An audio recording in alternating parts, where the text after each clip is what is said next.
بسم اللہ الرحمن الرحیم اللہم صلی علی محمد وعلی آل محمد۔ قرآن حکیم فرقان حمید کی مختلف صورتوں کے مضامین اور اہم نکات کے ساتھ حاضر خدمت ہیں۔ سورہ اعراف کا ہم تفصیلی مطالعہ کر رہے ہیں اور اس میں بیان کیے جانے والے مضامین آپ کے سامنے بیان کر رہے ہیں۔ سب سے پہلے پروردگار ارض و سما نے پارہ نمبر 8 رکوع نمبر 9 کے اندر اللہ تعالیٰ نے ابتدا میں حضرت آدم علیہ السلام کی عظمت کا بیان فرمایا ہے کہ ہم نے آپ کو کتنی فضیلتیں عطا فرمائیں، یہاں تک کہ آپ کو مسجود ملائک بنایا۔ ملائکہ نے جنہوں نے سجدہ کیا وہ اللہ کے پسندیدہ ٹھہرے، اور جس نے تکبر کا اظہار کیا، اکڑ گیا اور سجدے سے انکار کیا، اللہ تعالیٰ نے اسے اپنی بارگاہ سے دھتکار دیا۔ لیکن وہ ایسا شیطان تھا کہ اس نے اللہ تعالیٰ سے مہلت مانگی اور اللہ تعالیٰ نے اسے قیامت تک کے لیے مہلت دے دی۔ اس نے حضرت آدم علیہ السلام پر پہلا حملہ یہ کیا کہ جس پودے کے قریب جانے سے منع کیا گیا تھا اس درخت کے نزدیک بھیج دیا۔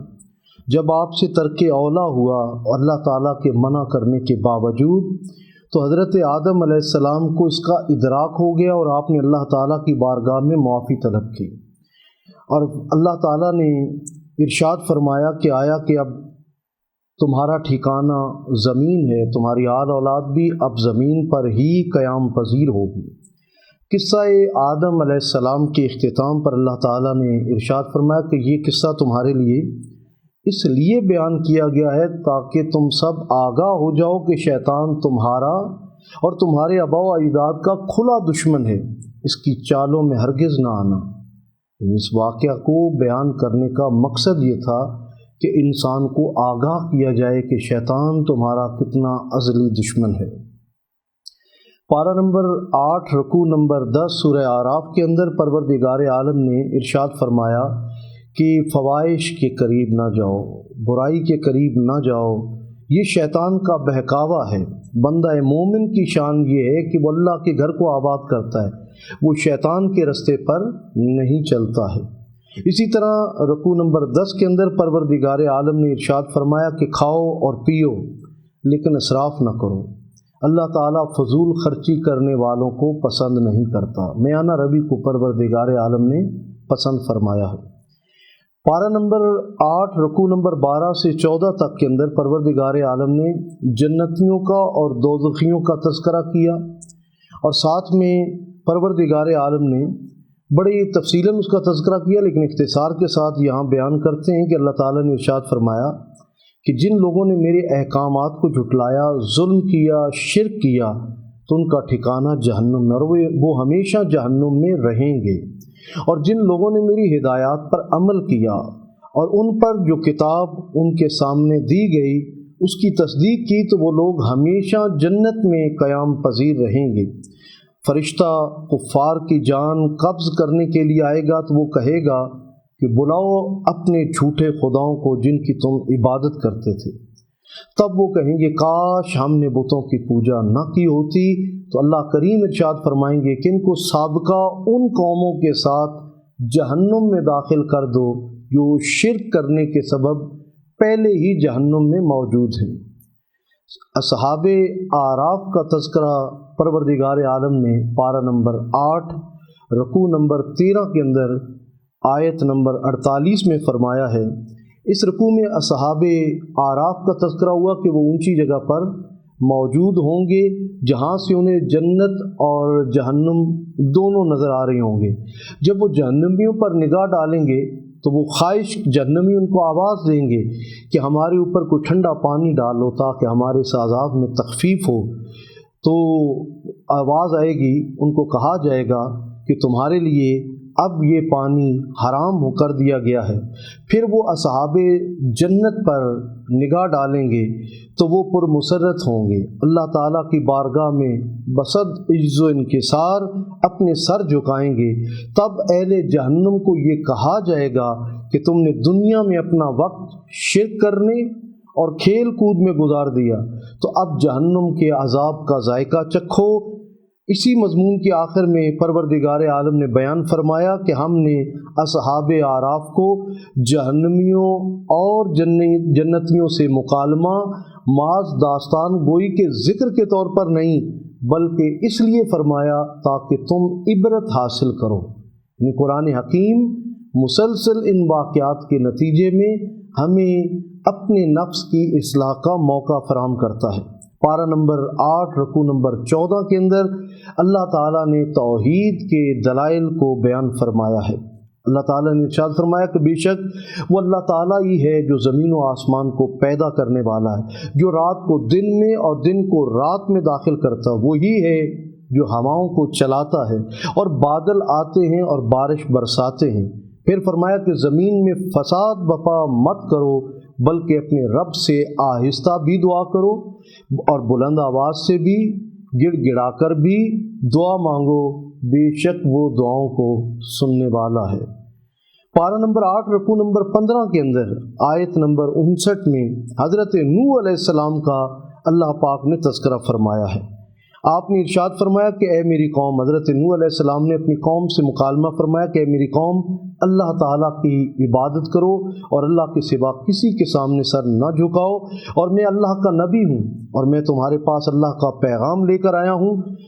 لوگوں نے بجائے اس کے کہ حضرت نوح علیہ السلام کی دعوت پر لبیک کہتے، انہوں نے حضرت نوح علیہ السلام کو جھٹلایا، جس پر ان کے اوپر طوفان نوح کی صورت میں عذاب آتا ہے۔ اللہ تعالیٰ حضرت نوح علیہ السلام کو محفوظ رکھتا ہے اور جھٹلانے والوں کو صفحہ ہستی سے مٹا دیتا ہے۔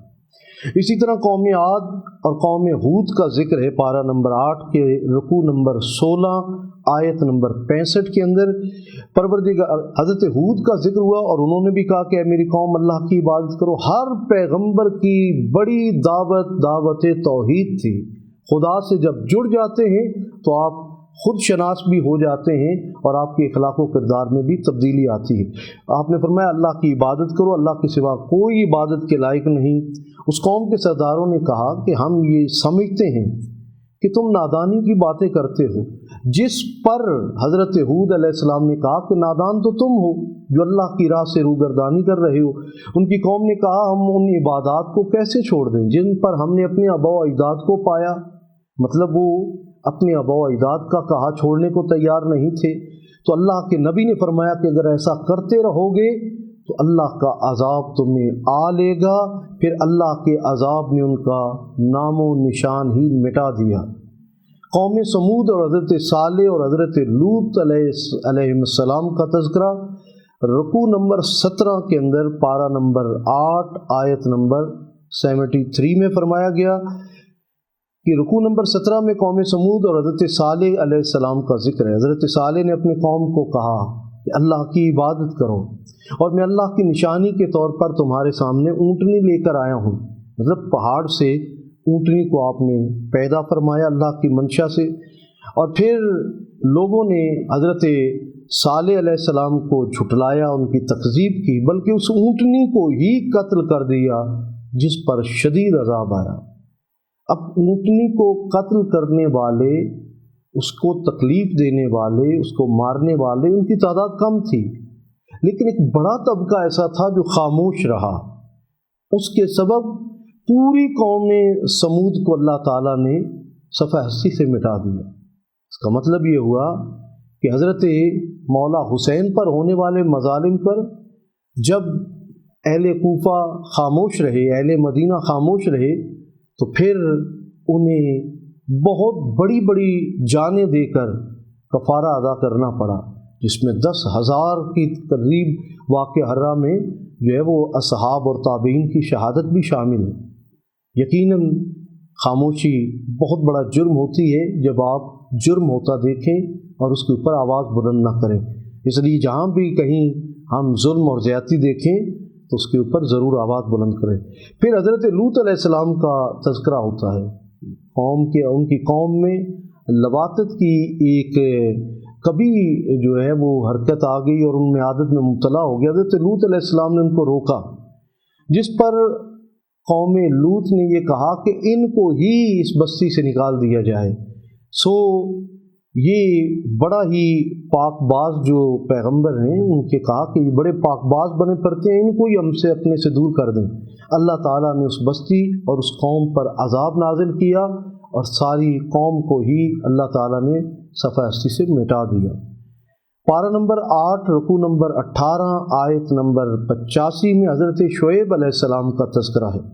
8ویں پارے کے آخری رکوع میں حضرت شعیب کا ذکر ہے۔ آپ کو افصح الانبیاء کہا جاتا ہے۔ آپ نے اپنی قوم کو اللہ کی توحید کی طرف بلایا۔ اس قوم میں کم تولنا اور کم ناپنا یہ معمول تھا، آپ نے اس سے منع کیا۔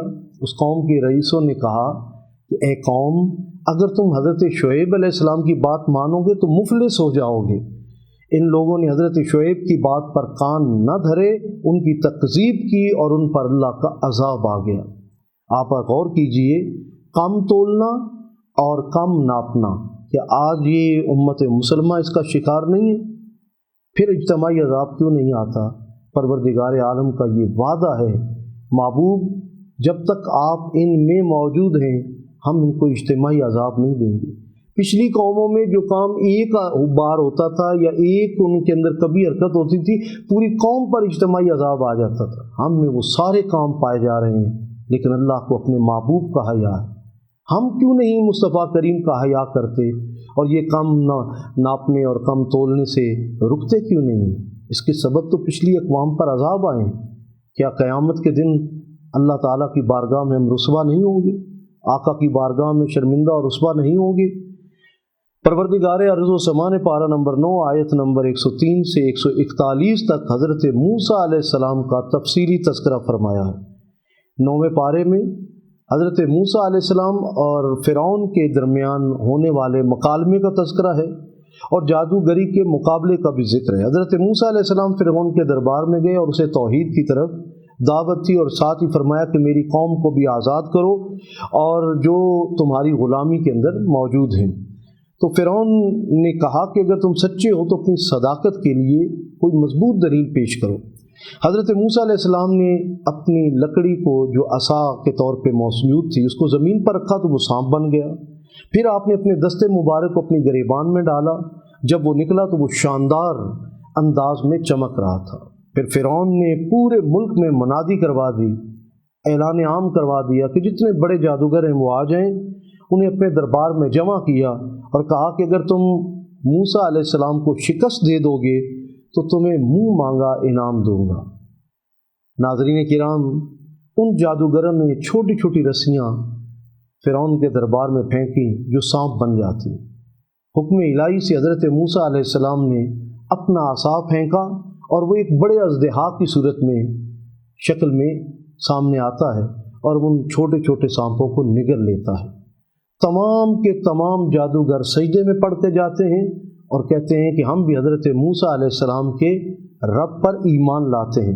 جب فرعون کے درباریوں نے دیکھا کہ حضرت موسیٰ علیہ السلام کا اثر بڑھ رہا ہے تو انہوں نے فرعون کو کہا کہ یہ عنقریب ہماری بادشاہت کا خاتمہ کر دے گا، اس لیے حضرت موسیٰ علیہ السلام کے خلاف سخت اقدامات کیے جائیں، جس پر فرعون نے اعلان کیا کہ حضرت موسیٰ کی قوم یعنی بنی اسرائیل کے لڑکوں کو قتل کر دیا جائے تاکہ لڑکیاں دوسری قوموں میں ضم ہو جائیں، یعنی بنی اسرائیل کا خاتمہ ہو جائے۔ یہ دیکھ کر بنی اسرائیل کے لوگ گھبرا گئے۔ حضرت موسیٰ علیہ السلام نے ارشاد فرمایا کہ تم صبر کرو، ان قریب اقتدار تمہیں ملے گا اور اللہ تعالیٰ تمہیں اقتدار کی طاقت دے کر آزمائیں گے۔ بعد میں فرعون کو غرق کر دیا گیا۔ حضرت موسیٰ اور بنی اسرائیل کامیابی سے نکل آئے اور وادی سینا میں آ کر آباد ہو گئے۔ پارہ نمبر 9 رکوع نمبر 7 کے اندر آیت نمبر 142 میں حضرت موسیٰ علیہ السلام کا کوہ طور کی طرف قصد کرنا اور اللہ تعالیٰ سے ہم کلامی کے شرف کا بیان ہے۔ جب حضرت موسیٰ کوہ طور کی طرف جانے لگے تو آپ نے اپنے بھائی حضرت ہارون علیہ السلام کو اپنا نائب بنایا۔ آقا کریم صلی اللہ علیہ وآلہ وسلم کا فرمان ہے کہ علی آپ کی میرے ساتھ وہی نسبت ہے جو حضرت موسیٰ علیہ السلام کے ساتھ حضرت ہارون علیہ السلام کی تھی، ولیکن لا نبی بعدی، بس فرق اتنا ہے کہ میرے بعد اب کسی نبی نے نہیں آنا، رسالت مجھ پہ ختم،